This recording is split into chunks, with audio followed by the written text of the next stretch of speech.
غواړئ؟ تاسو ته پروګرام کې کړی ما وفیدي صاحب ته مهرباني تیمور دی ښه جي خو کسې هم دې کړی د افغانستان ما ښه جي ښه تیمور دلته اوسې هم که نه او دلته نه واده مې هم دلته نه کړی دی ټیک ده او ما سره پی آر او کارډ هم نه دي ټیک ده نو زه یم چې کور والا خو مې هغې شناختي کارت شته ښه بچي مې وي 3 لوریانې مې دلته سکولونه هم وي ټیک ده نو هغې ته هم فارم بې میلاو شوی دی ټیک ده نو ما دپاره څه قانون کې دلته څه قانون شته چې ما ته هم څه کارت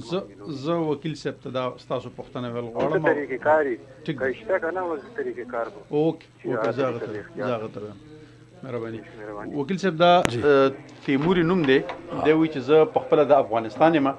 خو پی آر او کارډ را سره شته دی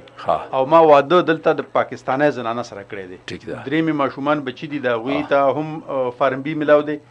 کور والا سره مې هم خپل شناختي کارت شته دی د پلار مور طرف نه هغوی ته میلاو دی خو ما سره چونکې نشته رسینی نو زما سټیټس به څه وي دا پی او سی مطلب پاکستان اوریجن کارډ دا عدالت ورکوي د عدالت په اجازت باندې او سپیشلی هغه چاته چې د هغه کور والا چې پاکستانی وي او خاوند افغاني وي دا بالکل قانوني حیثیت ته